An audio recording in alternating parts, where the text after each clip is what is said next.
তাসের ঘর গল্পের 4টে প্রশ্ন আমি আগের ভিডিওতে তোমাদের সামনে আলোচনা করে দিয়েছি। যেমন গল্পের নামকরণের সার্থকতা, শৈলর চরিত্র, শৈলর শাশুড়ির চরিত্র, শৈলর স্বামী অমরের চরিত্র। 4টে গুরুত্বপূর্ণ প্রশ্নের উত্তর আমি কিন্তু অলরেডি তোমাদের সামনে ডিসকাস করে দিয়েছি, কমপ্লিট আনসারই বলে দিয়েছি অ্যাকচুয়ালি। আজকে কিন্তু এই গল্পটার সারসংক্ষেপ বলার সাথে সাথে তোমাদেরকে আরও কিন্তু 4টে প্রশ্নের উত্তর বলে দেব। খুব মন দিয়ে সুতরাং শুনবে প্রথম থেকে শেষ পর্যন্ত। অবশ্যই যারা সাবস্ক্রাইব করোনি তারা সাবস্ক্রাইব করে দেবে। প্রয়োজনে কমেন্ট বক্সে তোমরা লিখতে পারো, আমি যথাসাধ্য উত্তর দেওয়ার চেষ্টা করব।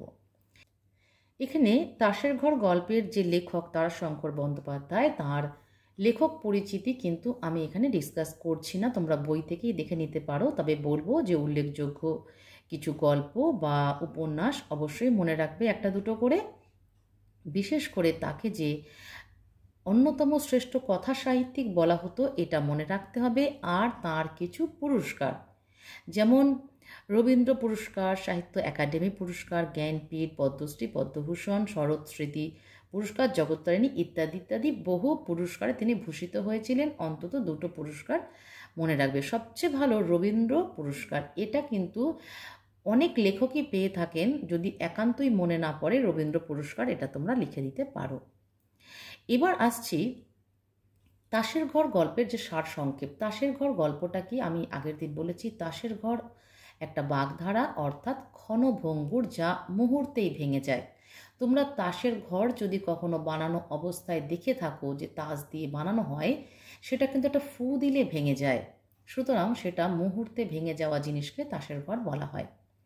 এখানে শৈল একটি চরিত্র, অর্থাৎ মূল চরিত্র গল্পের। শৈল একটি কিশোরী বধূ, তার স্বামীর নাম অমর এবং তার শাশুড়ি এবং তার ননদ গৌরী। এই চারজনকে নিয়ে তাদের সুখের সংসার। অমরের সীমিত আয়, সে কলকাতায় অর্ডার সাপ্লাইয়ের কাজ করে এবং বেশ কিছুদিন পর পর সে বাড়িতে আসে, অর্থাৎ সে বাড়িতে থাকে না। শৈলর রূপ অসামান্য সুন্দরী। শৈল চন্দ্রকলার মতন তার রূপ, তার ব্যবহার অত্যন্ত নমনীয়। সে বিনীতা, সে নম্র এবং মিষ্টভাষী। শাশুড়ির মুখে মুখে সে কখনো তর্ক করে না, ঝগড়া করে না। সে মিষ্টি মুখেই উত্তর দেয়, মনের মধ্যেও কোনো মলিনতা নেই। অর্থাৎ শাশুড়ি যদি তিরস্কার করেনও সে সেটা মনে রাখতে পারে না। কলকাতা প্রবাসিনী হরেন্দ্রবাবুর মেয়েরা শৈলদের বাড়িতে বেড়াতে আসবে, অর্থাৎ তাদের বাড়িতে একটা অতিথি আপ্যায়নের জন্য বেশ আয়োজন চলছে। সেখানে ওই কাপ ডিশের সেটটা গৌরীকে তার মা বলে নামিয়ে নিয়ে আসতে। সেটা ছিল 6টা কাপ ডিশের সেট। একটা কাপ পাওয়া যাচ্ছে না। গৌরী কিন্তু বলেই দিল যে সে এটা ভাঙেনি।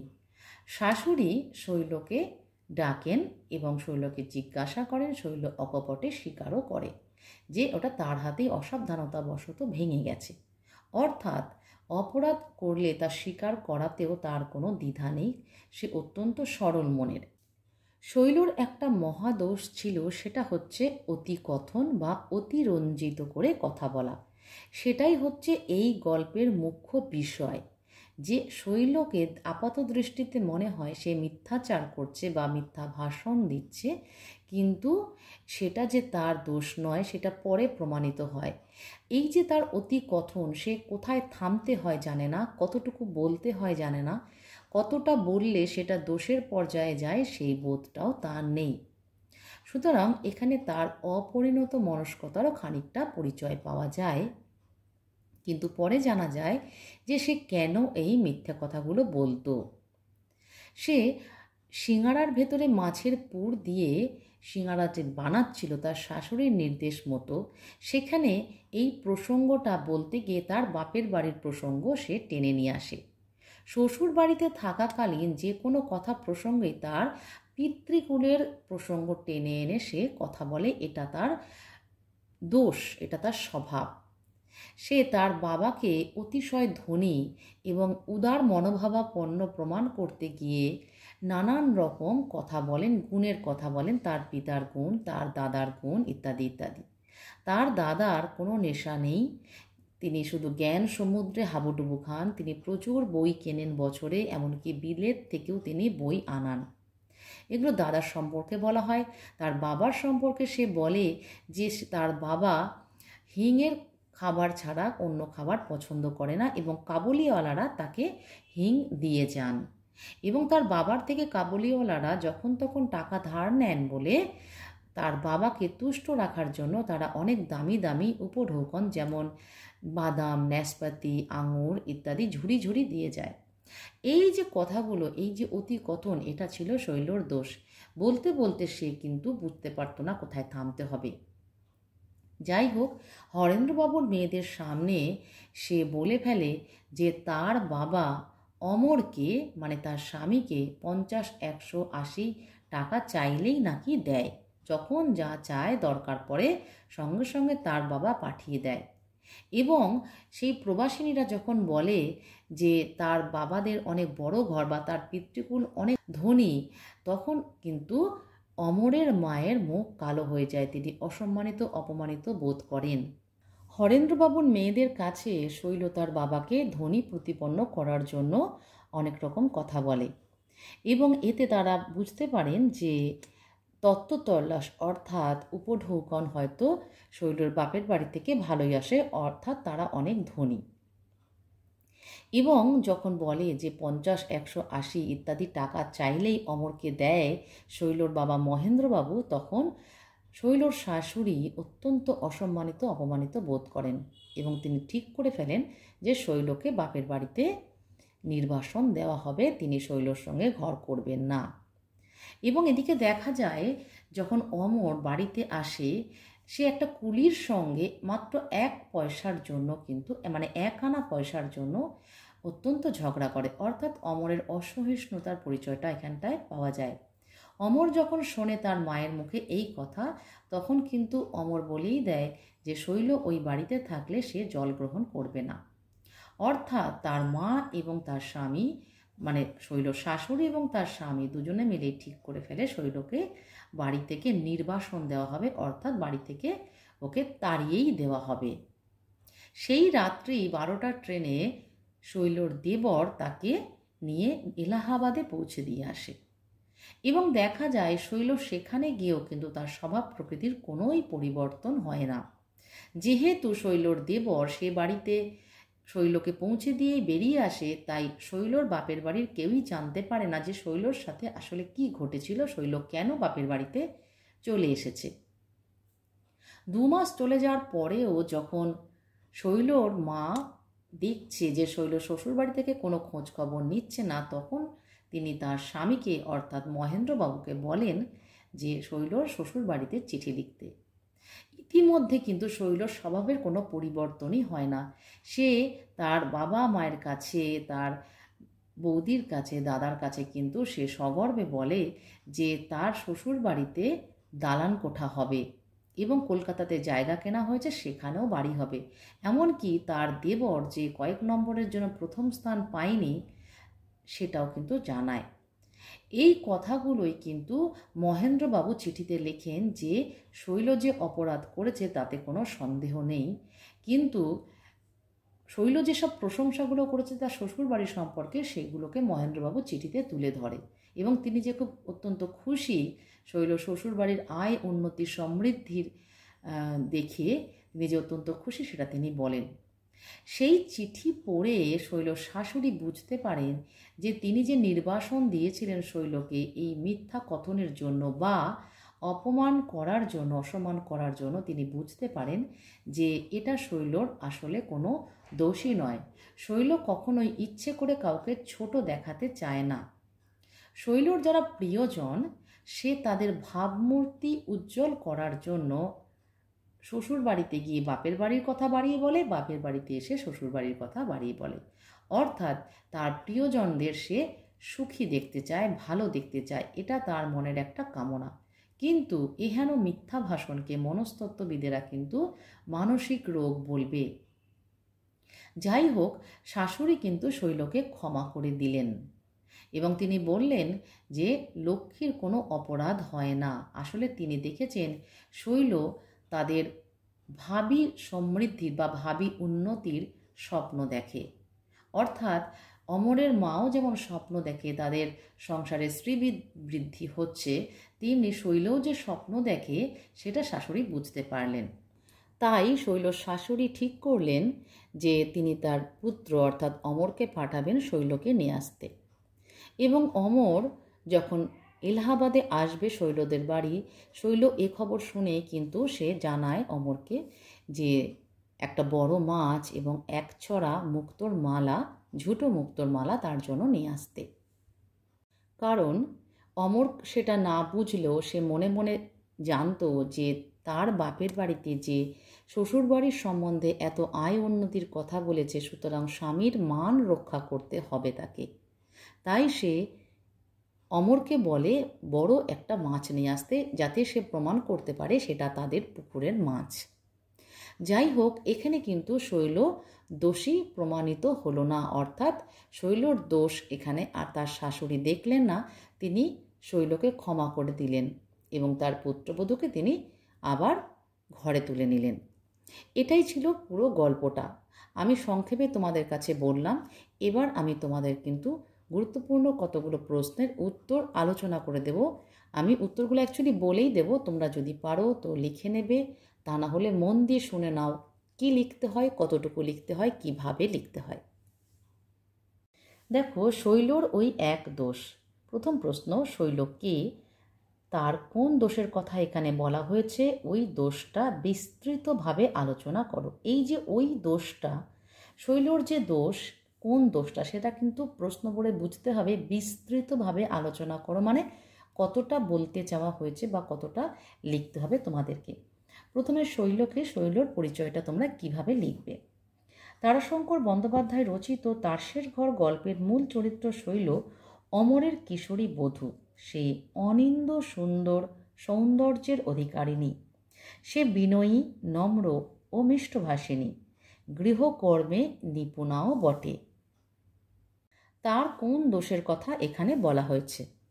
শাশুড়ি, ননদ, এমনকি অতিথি অভ্যাগতদের সঙ্গে বাক্যালাপ করতে করতে বাপের বাড়ির প্রসঙ্গ এনে এবং তাতে কল্পনার রং তুলি চালিয়ে অতিরঞ্জিত করে বাড়িয়ে বলাই ছিল তার চরিত্রের একমাত্র দোষ। এটা এক ধরনের মানসিক ব্যাধি। দেখা যায় বাপের বাড়িতেও কথা প্রসঙ্গে শ্বশুর বাড়ির সম্পর্কে অতিরঞ্জিত করে বলেছে সে। ওই দোষটা বিস্তৃতভাবে আলোচনা করো। অমরদের বাড়িতে হরেন্দ্রবাবুর প্রবাসিনী মেয়েরা বেড়াতে আসবে বলে তাদের আপ্যায়নের জন্য খাবারের আয়োজন করে। সেই সময় মাছের পুর দিয়ে সিঙ্গারা তৈরি করার সময় একটু হিং দেওয়ার কথা শৈল বলে। সে বলে হিং ছাড়া কোনো জিনিস তার বাবার ভালো লাগে না। আবার সে হিং হলে চলবে না। কাবুলিওয়ালারা যে হিং নিজেদের জন্য আনে, সেই হিং তার বাবাকে ভালোবেসে তারা দেয়। শুধু হিং নয়, ছোট ছোট ঝুড়ি করে আঙুর, বেদানা, নাশপাতি, বাদাম সব দেয়। তার বাবার থেকে কাবুলিওয়ালারা টাকা ধার নেয় বলে কৃতজ্ঞতা স্বরূপ এই সব মূল্যবান জিনিস খেতে দিয়ে যায়। শৈল আরও বলে তার বাবা সাধু প্রকৃতির মানুষ। এলাহাবাদে কন্ট্রাক্টারি করেন। পাকা বাড়িগুলো ভাড়া দিয়ে তিনি খোলার বাড়িতে থাকেন। টাঙায় চড়ে কাজের তদারকি করে বেড়ান। ধনী হওয়া সত্ত্বেও মোটর গাড়ি কিনবেন না। গাড়ি কিনলে তার ছেলেরা বিলাসী হবে। লোকে বলে মহেন্দ্রবাবু এক হিসেবে সন্ন্যাসী। তার বড় দাদা সম্বন্ধেও সে বলে পড়াশোনায় তার দাদার ভয়ঙ্কর বাতিক। বছরে 500-700 টাকার বই কেনেন তিনি, বাংলা, ইংরেজি সব রকম বই। এমনকি বিলেত থেকেও ইংরেজি বই আনবেন। তার মা তাকে কাজকর্ম করতে বললে সে বলে তার চোখ ফেরাবার অবকাশ নেই বই থেকে, কারণ সামনে জ্ঞান সমুদ্র। এমনকি শৈল এও বলে যে তার বৌদি তার মায়ের মুখে মুখে তর্ক করায় তার দাদা 3 মাস বৌদির সঙ্গে কথা বলেননি। তার দাদা আরও বাতিক আছে।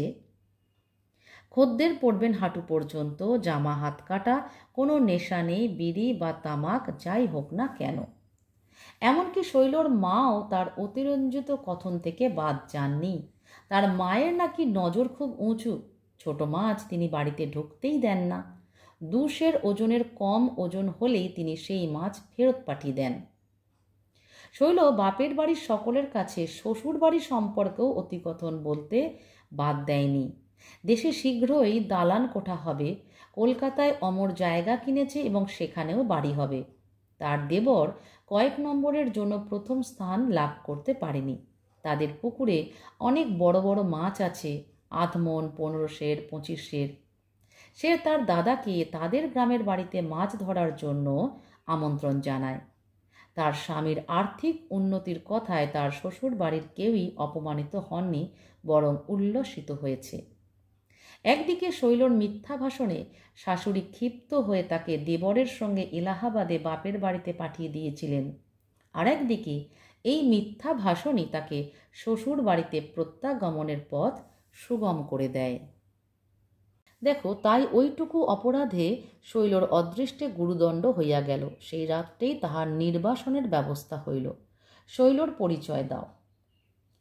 সে কি অপরাধ করেছিল, তাকে কোথায় কেন নির্বাসিত করা হয়েছিল, সেই নির্বাসন থেকে সে কিভাবে মুক্তি লাভ করেছিল।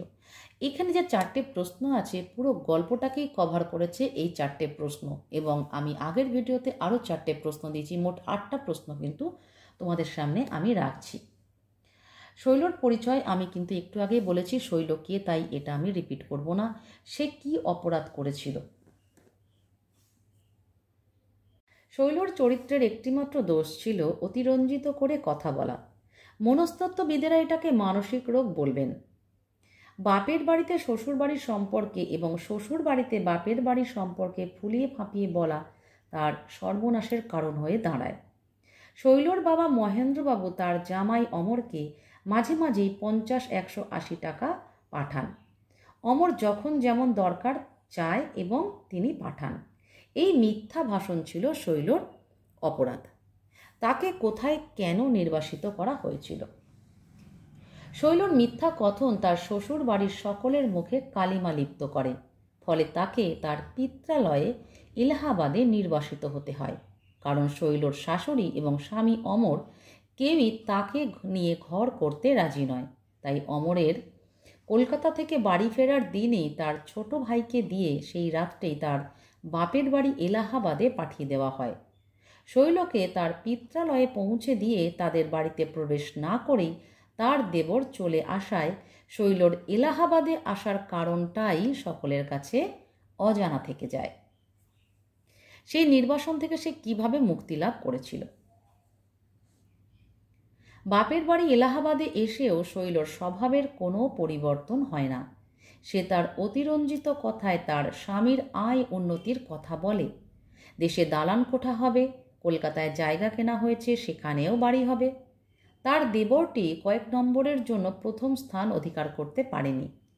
এই সমস্ত কথাই শৈলর বাবা মহেন্দ্রবাবুর পত্র থেকে শৈলর শাশুড়ি জানতে পারেন। আপন সংসারে সমৃদ্ধির স্বপ্ন দেখা শৈল শাশুড়ির কাছে লক্ষ্মীর আসন লাভ করে। তিনি উপলব্ধি করেন যে শৈল কাউকে ছোট বা অসম্মানিত করার অভিপ্রায়ে বাড়িয়ে বলে না। প্রিয়জনের ভাবমূর্তি উজ্জ্বল করতেই শৈলর অতিকথন। এরপরেই তিনি শৈলকে আনার জন্য অমরকে এলাহাবাদে পাঠান। এইভাবে শৈলর নির্বাসিত জীবন থেকে মুক্তি লাভ হয়। 3 নম্বর প্রশ্ন দেখো, কিন্তু অপরাধ যে করিয়াছে তাহাতে সন্দেহ নাই। কার রচিত কোন রচনার অংশ আলোচ্য অংশটি? আলোচ্য অংশটি তারাশঙ্কর বন্দ্যোপাধ্যায় রচিত তাসের ঘর গল্পের অন্তর্গত। বক্তা কে অপরাধ করেছে, কি অপরাধ করেছে। একটু আগে আমি কিন্তু বলেছি যে সে কি অপরাধ করেছিল, তাই এটা বলছি না। বক্তাকে কে অপরাধ করেছে। উদ্ধৃত অংশটির বক্তা গল্পের মূল চরিত্র শৈল, তার বাবা মহেন্দ্রবাবু। উদ্ধৃত গল্পের মূল চরিত্র শৈল অপরাধ করেছে। কি অপরাধ করেছে আমি আগের প্রশ্নে বলে দিয়েছি। 3 নম্বর, সেই অপরাধ কিভাবে জানা গিয়েছিল এবং তার পরিণতি কি হয়েছিল। অতি কথনের মতো মস্ত দোষ ছিল শৈলর। যে কোনো কথাকে অতিরঞ্জিত করে বলা ছিল তার স্বভাব। তার পিতা মহেন্দ্রবাবু যে তার স্বামীকে অর্থাৎ অমরকে টাকা পাঠান, 150-80 যখন যেমন টাকা চাওয়া হয় তিনি তা পাঠান। এই কথাটি একঘর অতিথির সামনে শৈল বলে ফেলে। এতে শৈলর শাশুড়ি অত্যন্ত অসন্তুষ্ট হন ও অপমানিত বোধ করেন। এই অপরাধের জন্য শৈলর স্বামী ও শাশুড়ি দুজনেই তাকে নির্বাসন দেওয়ার সিদ্ধান্ত নেয়। রাত্রি 12টার ট্রেনে তার দেবর তাকে তার পিত্রালয় এলাহাবাদে দিয়ে আসে। শৈলর বাবা মা তার অপরাধ কি বুঝতে না পারলেও সে যে একটা অপরাধ করেছে সে ব্যাপারে তারা নিশ্চিত ছিলেন। 4 নম্বর দেখো, আলোচ্য অংশটির তাৎপর্য বিশ্লেষণ করো। শৈলর মা একজন বুদ্ধিমতী নারী। তিনি অনুভব করেছিলেন কোথাও কিছু একটা অস্বাভাবিক ঘটেছে অবশ্যই। তিনি তার স্বামী মহেন্দ্রবাবুকে বলেন শৈলর শাশুড়িকে চিঠি লিখতে। কারণ 2 মাস অতিবাহিত হয়ে গেলেও শৈলর শ্বশুর বাড়ি থেকে কোনো চিঠি আসে না তার খবর নেওয়ার জন্য। তাদের ধারণা নিশ্চয়ই শৈল কোনো অপরাধ করেছে। তাই মহেন্দ্রবাবু শৈলর শাশুড়িকে চিঠি লেখেন যে শৈল যে কোনো অপরাধ করেছে তাতে তারা নিশ্চিত। 4 নম্বর প্রশ্ন দেখো, খুব ইম্পর্ট্যান্ট একটা প্রশ্ন। বিচারক যেখানে বিধিবদ্ধ বিধানের মধ্যে আবদ্ধ নয় সেখানে বিচার হয় না। বিচারের নামে ঘটে স্বেচ্ছাচার। প্রথম প্রশ্ন কার রচিত, কোন গল্পের অন্তর্গত, এটা কিন্তু আমি অলরেডি বলে দিয়েছি।